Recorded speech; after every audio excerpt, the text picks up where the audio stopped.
नमस्कार प्रिय श्रोताओं, परिमल कार्यक्रम में मैं डॉक्टर सुरेश नायक आपका हार्दिक स्वागत करता हूं। आज के इस अंक में परिचर्चा का विषय है व्यंग्य के शिखर पुरुष हरिशंकर परसाई।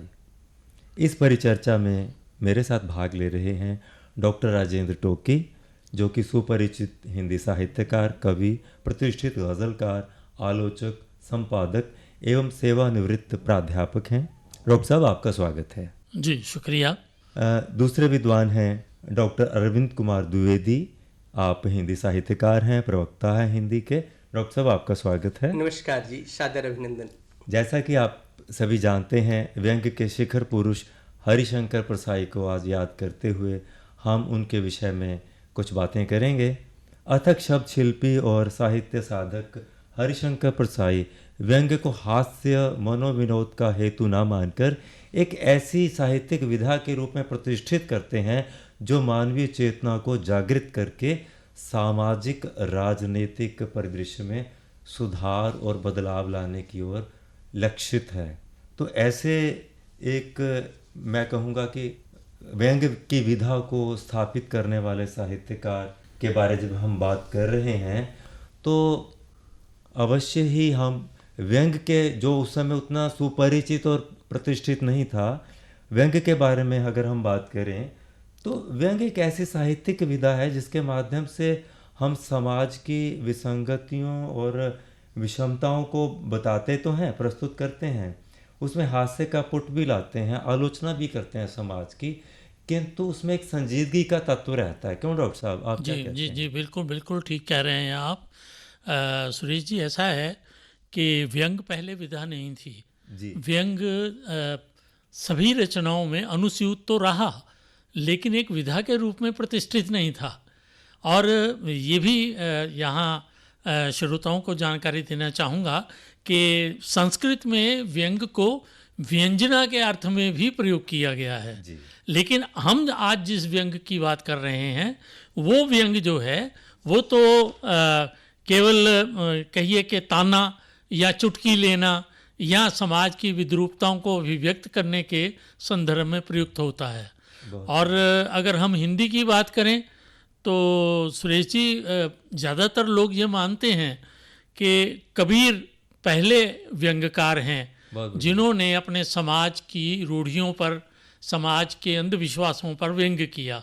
लेकिन मुझे ये भी जानने का मौका मिला कि बालेंदु शेखर तिवारी जी तो चारवाक को पहला व्यंग्यकार मानते हैं कि उन्होंने वैदिक परंपरा में जो पाखंड था उस पर व्यंग्य किया। लेकिन अगर हम कबीर, सूर, तुलसी की बात करें तो आपको पता ही है कि सूर ने गोपियों के माध्यम से उद्धव के ऊपर काफ़ी व्यंग्य किए हैं, लेकिन ये सब काव्य में है जी। अगर हम गद्य की बात करें, जबकि हमने हरिशंकर परसाई की बात करनी है, तो गद्य की शुरुआत तो होती है भारतेंदु से जी। तो भारतेंदु के साथ आपको पता है शिव शंभू का चिट्ठा, वो तो मेरा ख्याल है सब हिंदी वाले जानते ही हैं।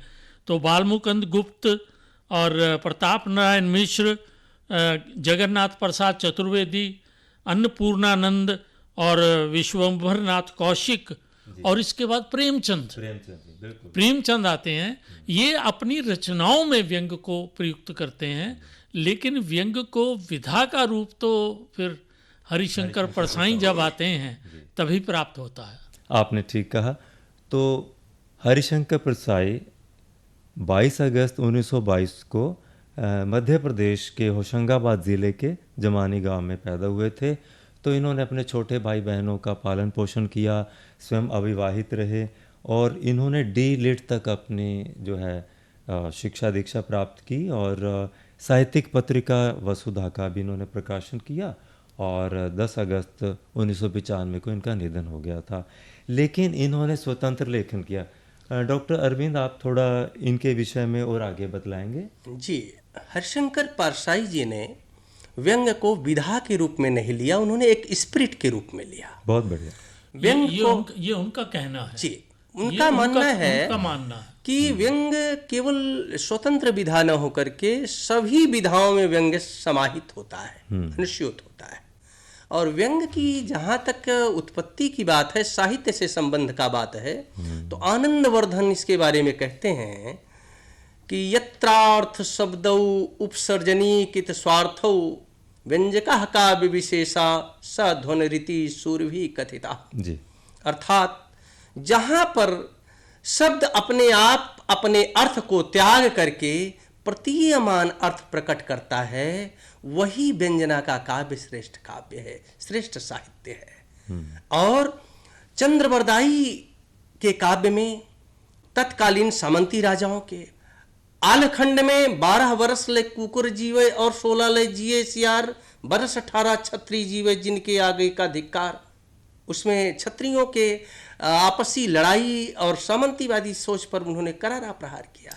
आज टोकी साहब ने जैसे कबीर के बारे में कहा, सूरदास कहते हैं आयो घोष बड़े व्यापारी, लाद ज्ञान गुरु योग की आकर खेप उतारी। तो आप दोनों ने बहुत अच्छे से पृष्ठभूमि बतलाई है व्यंग्य को लेकर के। अब हम आगे बढ़ते हैं इसी पर चर्चा में। तो जो हरिशंकर परसाई थे, क्योंकि वो उनकी एक पृष्ठभूमि पत्रकारिता की भी रही, वो स्तंभ लेखक भी थे बहुत सारे जी पत्रिकाओं में। और जबलपुर से छपने वाली प्रहरी नामक पत्र में भी उन्होंने वहीं से शुरू अपनी किया, लेखन यात्रा शुरू की थी और उनका नाम उदार था, वहाँ से उन्होंने शुरू किया। सारिका में कबीरा खड़ा बाजार में, ऐसे ही मैं कहता आँखें की देखी, नई दुनिया में सुनो भाई साधु। तो कबीर से आपने बात शुरू की थी और कहीं ना कहीं वही व्यंग्य, वही निडरता और वही बेबाक उनका जो भंगिमा रही कबीर की, वो उनके हम कॉलम्स में भी देखते हैं।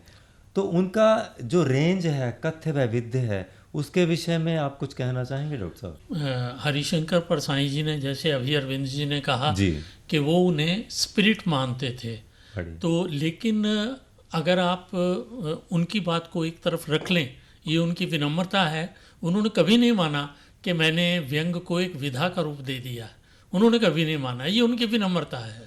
लेकिन अगर आप पूरे हिंदी साहित्य को देखें तो सबसे पहले आपको ये दिखाई पड़ेगा कि हरिशंकर परसाई से पहले जो व्यंग था वो सभी विधाओं में तो अनुस्यूत था, जैसे मैंने पहले कहा, लेकिन एक विधा के रूप में प्रतिष्ठित नहीं था। जब इन्होंने कॉलम लिखने शुरू किए तो इन्होंने धीरे धीरे लोगों के बीच में इस व्यंग को प्रतिष्ठित किया। इन्होंने 3 काम एक साथ किए। पहला काम तो उन्होंने ये मिथ तोड़ दिया कि जो लोकप्रिय रचनाएं हैं वो स्तरीय नहीं होती जी। तो उन्होंने अपने व्यंग से व्यंग को लोकप्रिय भी बनाया और उसे स्तरीय भी बना दिया, साहित्यिकता प्रदान की। जी, साहित्यिकता प्रदान कर दी। और दूसरा काम उन्होंने ये किया कि छिछली, सपाट और अर्थहीन और भोंडे हास्य से हटके व्यंग को प्रतिष्ठित किया। जी। और तीसरी बात उन्होंने जो सबसे बड़ी की कि व्यंग को उन्होंने एक विधा के रूप में प्रतिष्ठित कर दिया। उनके लेख ही इतने लोकप्रिय हो गए कि लोगों ने बाकी चीज़ों को पढ़ना बंद कर दिए। बल्कि हरिशंकर परसाई के बारे में ये प्रसिद्ध है कि कोई भी पत्रिका आती थी जिसमें वो कॉलम लिखते थे, जितने कॉलमों का आपने नाम गिनाया, लोग सबसे पहले उसको पढ़ते थे। बढ़िया। तो ये देखिए कितने उनकी महत्व की बात। लोकप्रियता और उनकी स्तरीयता का ये दोनों चीजें साथ में जोड़ी। तो हम इस पर आगे आते हैं और एक विधा उन्होंने बना दी। जी।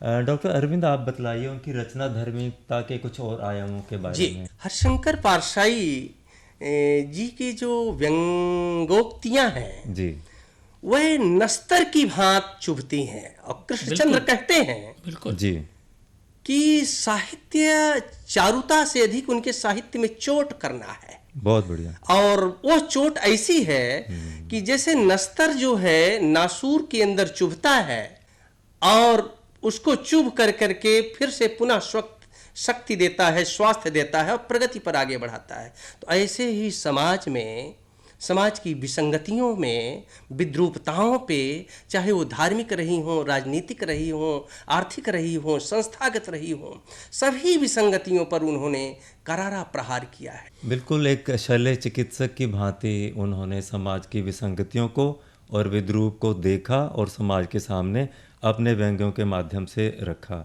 वास्तव में यदि हम उनके पात्रों को देखें ना, तो उनकी सामाजिक सरोकार ऐसे थे, उनके अलग अलग रचनाओं में अफसर भी हैं, राजनीतिज्ञ भी हैं, डॉक्टर हैं, वकील हैं, प्रशासक हैं, प्रेमी हैं, पूंजीपति हैं, धर्माधिकारी हैं, सब पात्र हैं। ऐसा इस वजह से हुआ क्योंकि उनका जो रेंज है, कथ्य वैविध्य है, वो बहुत है। आप बिल्कुल ठीक कह रहे हैं सुरेश जी। मुझे याद आया कि आपने जो ये अभी पात्रों की बात की, एक तो हरिशंकर परसाई खुद ये बात कहते हैं कि मैंने तो जो देखा है, जिस तरह के लोगों से मैं मिला हूँ, मैं उन्हीं को यथार्थ रूप में अभिव्यक्त करता हूँ।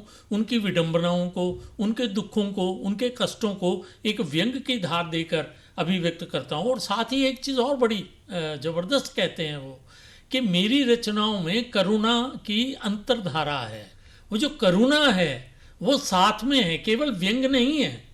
व्यंग के साथ इन पात्रों का जो दुख है, जो तकलीफ है, वो भी साथ में जुड़ी हुई है। करुणा की जो अंतर्धारा है वह तो है निम्न जन के लिए और वंचितों हाँ, के लिए, निम्न वर्ग और निम्न मध्य वर्ग दोनों को अभिव्यक्त किया। और इसके समानांतर ही आक्रोश भी है पूंजीपति वर्ग के लिए और उस वर्ग के लिए जो कि समाज में जी, साधन संपन्न है। जी बिल्कुल सुरेश जी, सबसे बड़ी बात है कि व्यंग्यकार जो है सूक्ष्मदर्शी होता है। जी, समाज की अंतर्धारा को इतना सूक्ष्म अवलोकन करता है कि उसकी एक एक त्रुटियों और विसंगतियों पे नजर होती है। जैसे सावन का महीना चल रहा है, बिल्कुल उनका एक निबंध है कंधे श्रवण कुमार के, जी।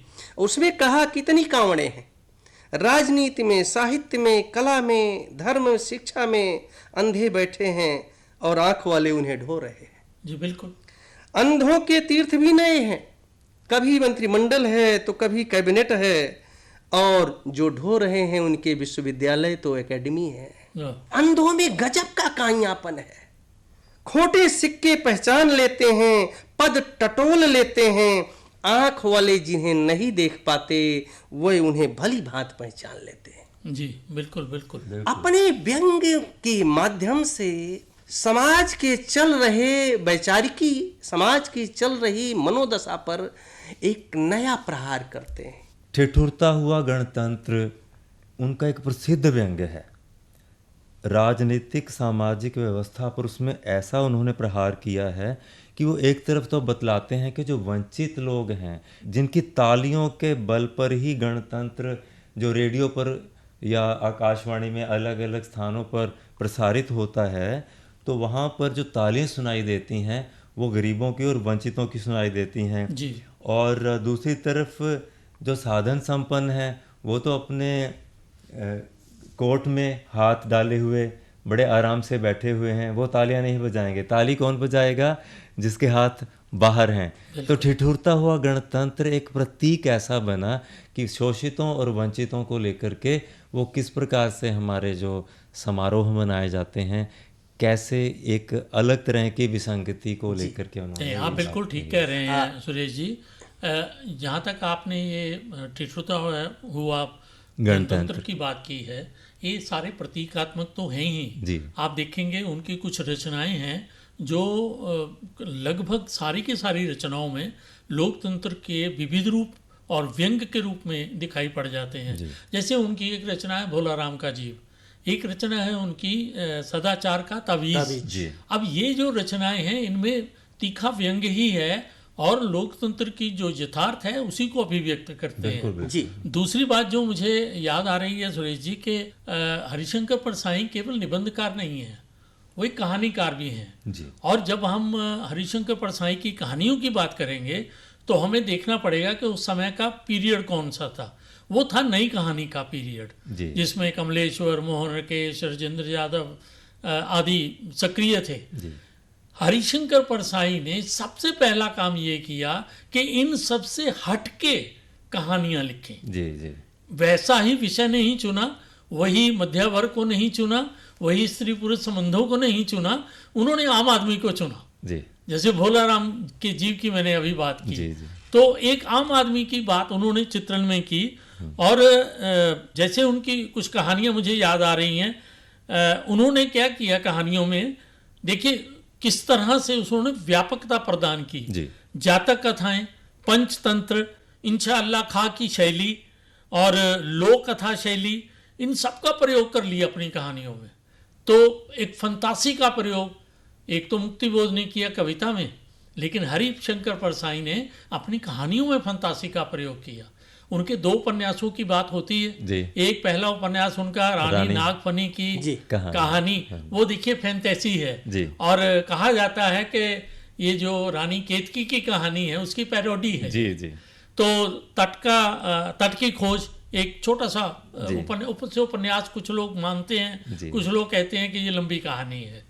तो हरिशंकर परसाई ने केवल कहानियां लंबी नहीं लिखी है, यही नहीं लिखा, उन्होंने लघु कथाएं भी लिखी। जी। और लघु कथाओं में मनीष जी, रामदास, लंक विजय के बाद भेड़े और भेड़िए, ये सारे के लघु कथाएं, जैसे कबीर की बकरी, दंड, संस्कृति, जाति, बात और खेती, ये छोटी छोटी कहानियां लिखी उन्होंने। तो टुक साहब, जैसा कि आप बता रहे हैं, उनके निबंध जो हैं और कहानी दोनों ऐसे अनुसूत हैं जी। कि निबंधों को पढ़ते हुए लगता है कि जैसे हम कोई कहानी पढ़ रहे हैं। जी। निबंधों में एक वैचारिक दृष्टि होती है और कहानियों में एक कथा होती है। जी। लेकिन उनके निबंधों को पढ़ते हुए ऐसे लगता है जैसे प्रेमचंद के फटे जूते, हाँ जी, निंदा रस, जी जी, लिटरेचर ने मुझे मारा। जी जी जी। अब ऐसे उनके हैं प्रेमचंद के फटे जूते, एक ऐसे लेखकों की जो उस समय दयनीय दशा थी। जी।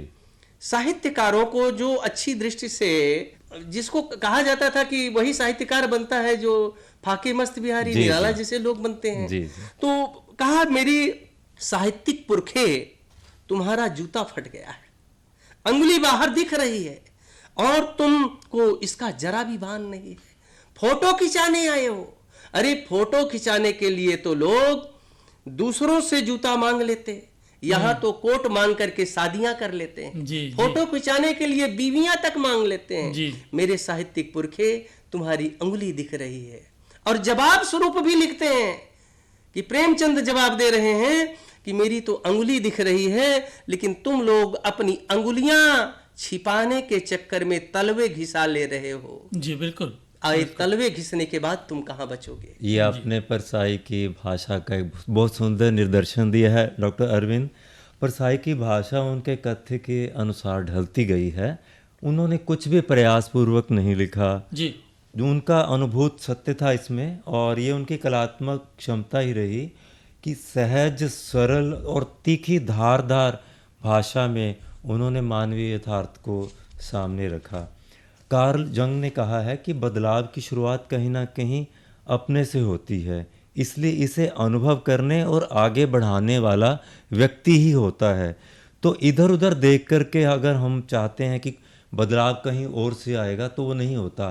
तो ये बात बिल्कुल सटीक बैठती है हरिशंकर परसाई पर। उन्होंने स्वतंत्र लेखन के माध्यम से, स्वतंत्र का अर्थ ही है कि जो अपने अधीन है, किसी दूसरे के अधीन ही, ना विचारधारा के रूप में अधीन है, ना ही वो अपने सृजन धर्मिता के किसी के अधीन आता सुरेश है। जी, जहां तक उनकी विचारधारा का प्रश्न है, जी।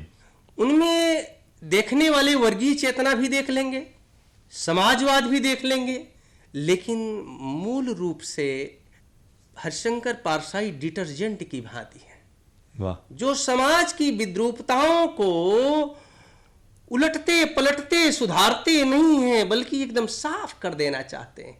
उनका एक निबंध मुझे याद आ रहा है, निंदा रस। जी जी।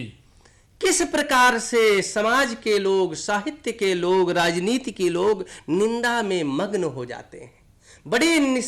लिख रहे हैं कि बड़े निरपेक्ष भाव से निंदा करने वाले, बड़े निरपेक्ष भाव से योग साधक की तरह निंदा में मग्न रहते हैं। वाह। अपने पिता की पगड़ी भी उसी भाव से उछालते हैं जैसे शत्रु की पगड़ी उछाल रहे हो। बिल्कुल ठीक कह रहे निंदा हैं। करना जैसे उनका धर्म हो गया है। जी बिल्कुल, आपने ठीक कहा अरविंद जी। जो अभी आपने बात की वो ये कि हरिशंकर परसाई ने अपनी इस व्यंग रचनाओं को, चाहे वो निबंध हों, चाहे वो कहानियाँ हों, और चाहे लघु कथाएं हों, चाहे उपन्यास हो, उनको विविध रूपों में अभिव्यक्त करने की प्रयत्न किया। ये बहुत बड़ी बात है। देखिए, उन्होंने निबंधात्मक तो चलिए हैं ही, उन्होंने टिप्पणी के रूप में भी निबंध और कहानियां लिखी, इंटरव्यू की शैली को भी अपनाया उन्होंने, संस्मरण की शैली को भी अपनाया। डॉक्टर टोकी, जैसे आपने बतलाया, कथ्य वैविध्य की भी आपने बात की, और जिस प्रकार से उन्होंने विभिन्न आयाम दिए अपने सृजन धर्मिता को, जी। आपने वो बहुत सुंदर ढंग से वे बतलाया है। और साहित्यकार को ऐसा होना भी चाहिए, वो किसी वाद से जुड़ कर के नहीं अपनी बात कहता, लेकिन हम आलोचक उसे किसी दृष्टि के से देखते हैं। अपनी देख करके, ताकि हम अब आगे जो साहित्य के विद्यार्थी हैं जी। उनकी सुविधा के लिए हम कहते हैं। तो डॉक्टर टोकी, आपने ये सही कहा है। उनका नहीं, जो लेखन था, हम जो इसके परसाई जी को एक जी परसाई जी को हम अगर शिखर पुरुष कहते हैं, हैं, शिखर व्यंग्यकार कहते हैं, तो उसका कारण यही है कि कुछ खास विचारधाराओं से जुड़ने के बाद भी उनकी रचनाओं में वो चीज़ें उस तरह से नहीं आती हैं। कोई सिद्धांत से बंध के उन्होंने कोई रचना नहीं की इसके लिए मैं एक शब्द कहना चाहूँगा कि उनका जो लेखन था वह दिशापूर्ण लेखन था। बिल्कुल, ये दिशापूर्ण लेखन कहने से ही सारी बात समझ। बिल्कुल असली बात यही है। मैं टोकी साहब का एक और समर्थन करूंगा जी, कि उनकी जो रचनाएं हैं, रामविलास शर्मा ने उनके बारे में लिखा जी, कि व्यंग जो है गद्य का काव्य है। तो जो उनके गद्य में जो उनका व्यंग है, वो एक प्रकार से एक नई धारा का सृजन करता है। बिल्कुल ठीक कहते हैं आप। पहले छुटपुट आता था, प्रेमचंद की रचनाओं में जब हम देखते हैं तो किसी पात्रों के माध्यम से थोड़ा सा आता था, लेकिन जब इनकी हम निबंधों को, कहानियों को जो पढ़ते हैं, तो इनकी लगता ही नहीं कि हम थोड़े से व्यंग कोई अचार या मुरब्बा नहीं है कि खाने के साथ चाट लिया जाए, स्वाद बदल जाएगा। इन्होंने स्वयं व्यंग को व्यंजन की श्रेणी में लेकर बिल्कुल बिल्कुल आप ठीक कह रहे हैं, आप ठीक कह रहे हैं। बल्कि ये कहा जा रहा है हरिशंकर परसाई जी के बारे में कि अगर आपने स्वतंत्रता से पहले के भारत को देखना है तो मुंशी प्रेमचंद की रचनाएं पढ़िए, और अगर आपने स्वतंत्रता के बाद के भारत की यथास्थिति को देखना है तो हरिशंकर परसाई को पढ़िए। ये बहुत बड़ा वक्तव्य, ये बहुत बड़ा वक्तव्य है। एक समाज की बारी के अलावा एक पक्ष और रखना चाहूंगा कि उनके तत्कालीन समय में साहित्यकारों की क्या स्थिति थी, साहित्यकार की आजीविका की क्या स्थिति थी। रीतिकाल तो पूरा आश्रयदाताओं पर पल रहा था, आधुनिक काल का भी कुछ हिस्सा जो है बड़े बड़े प्रोत्साहनों से मिला। ये कहते हैं कि दिवाली पर मैं लक्ष्मी पूजन नहीं करता। इनका एक निबंध है, लिटरेचर ने मारा तुम्हें जी। दिवाली पर मैं लक्ष्मी पूजन नहीं करता। नौकरी छोड़कर स्वतंत्र व्यवसाय के लिए लिटरेचर में आया तो कहाँ आया, ना सीमेंट में, ना गल्ले में, ना हार्डवेयर में, साहित्य में। मति भ्रष्ट आदमी और क्या करेगा। लक्ष्मी इस मोहल्ले से आती तो है, लक्ष्मी इस मोहल्ले से आती तो है, नेम प्लेट पढ़ करके दूसरे बाजू वाले घर में चली जाती हैं। वाह वाह, आप देखिए, आपने इनके जो अभी उदाहरण दिया, इससे भाषा का कैसा रूप हमें दिखाई पड़ता है। परसाई जी ने कोई कृत्रिम भाषा का प्रयोग नहीं किया, बिल्कुल सहज और जो आम लोगों की बोलचाल की भाषा है उसी को अपनाकर अपनी रचनाओं का सृजन किया। भाषा की बात करते आप देखिए तो वर्तमान में लोग दो अर्थी श्लेषात्मक भाषा जो श्लील के स्तर पे पहुंच जाती है जी, उसके माध्यम से हंसने हंसाने का उपक्रम करते हैं। देखिए, आज के सोशल मीडिया के दौर में अब हर कोई अपने पटल पर कुछ ना कुछ लिख रहा है, तो ऐसे में भाषा की मर्यादा भी आहत हुई है। तो आज हम कॉमेडी का स्वरूप देखते हैं अनेक मंचों पर, तो भाषा का उस पर से बहुत हानि हुई है। इस वजह से हमें आज जो हरिशंकर परसाई हैं बहुत प्रासंगिक हो जाते हैं कि आपको तनस भरी बात भी कहनी है, आपको समाज के विद्रूप और विसंगतियों को भी पाठकों के समक्ष रखना है, लेकिन अपनी बात को सरल, सहज और मर्यादित रूप से कहना है। और आप ये देखें कि उनकी जो भाषा है हमेशा प्रसंगानुकूल रही, कथ्य का अनुसरण करती है, उसमें साहित्यिकता और स्तरीयता, संस्कृत के तत्सम शब्द भी उसमें आए, उर्दू फारसी के शब्द भी आए, देश शब्द भी आए, और जैसे डॉक्टर साहब आप बोल रहे थे कि बोलचाल की भाषा भी है। तो ये तमाम चीज़ें उन्हें व्यंग्य का शिखर पुरुष बनाती हैं। वो एक ऐसा विराट व्यक्तित्व हिंदी साहित्य के समक्ष। सुरेश जी, इसी के साथ मैं एक बात ये भी कहना चाहूंगा कि व्यंग का एक दौर आज के कॉमेडी के रूप में चल रहा है जी, लेकिन आज की जो कॉमेडी है, कॉमेडी करते करते द्व्यर्थी शब्दों का प्रयोग करना, मर्यादा का ख्याल न रखना, स्त्री और पुरुषों के संबंधों तक पहुंच जाना, अपनी बात कहने के लिए भौंडे मुहावरों का प्रयोग करना। लेकिन अगर एक बात में एक उदाहरण इनका अंतिम रूप से देना चाहता हूं, दूसरे की महिमा ढोने वाले कहते हैं, महिमाशाली किसी गधे को पकड़कर उसकी पीठ पर अपनी महिमा का चंदन लाद कर बेचता है और गधा दूसरे को अपनी पीठ सूंघाकर प्रतिष्ठा पाता है। नहीं, ठीक है तो ये आपकी बात। साहित्य में हम यही तो जानते हैं कि भाषा की मर्यादा ही एक साहित्यकार को और एक आम व्यक्ति को भिन्न करती है। हाँ, देखिए जो इन्होंने कही है कॉमेडी वाली बात कि कॉमेडी कर रहे हैं, उसे हम व्यंग तो कह ही नहीं सकते। कह ही नहीं सकते हैं। वो व्यंग है ही नहीं। अगर फूहड़ता उसमें है तो वो व्यंग नहीं ही है। व्यंग एक स्तर देती है और उस स्तर को जानने के लिए हमें हरिशंकर परसाई के पास ही जाना पड़ेगा। तो व्यंग्य को हल्के फुल्के में नहीं लिया जा सकता, ऐसा तो आज से बहुत वर्ष पहले ही सिद्ध हो चुका था जी, हरिशंकर परसाई के इस विधा को स्थापित करने के साथ ही। तो आज समय है कि जो कुछ भी उन्होंने कहा अपने कथ्य के माध्यम से आज भी उतना ही प्रासंगिक है। तो व्यंग्य के इस शिखर पुरुष को हम आज यही इनकी रचनाओं के माध्यम से, इनके संदेश के माध्यम से आज की युवा पीढ़ी को भी ये संदेश देना चाहेंगे कि वो अधिक से अधिक इनको पढ़ें। आप दोनों सुधी जनों ने बहुत सुंदर ढंग से अपनी अपनी बातें कही हैं, तो इससे ये परिचर्चा में सचमुच एक जीवंतता आई और हरिशंकर परसाई के विषय में आज हमें बतलाने का और जानने का मौका मिला। इसके साथ ही परिमल कार्यक्रम के इस अंक को अब यहीं पर समाप्त करते हैं। आप दोनों का बहुत बहुत धन्यवाद। बहुत आपका बहुत बहुत धन्यवाद। बहुत बहुत धन्यवाद।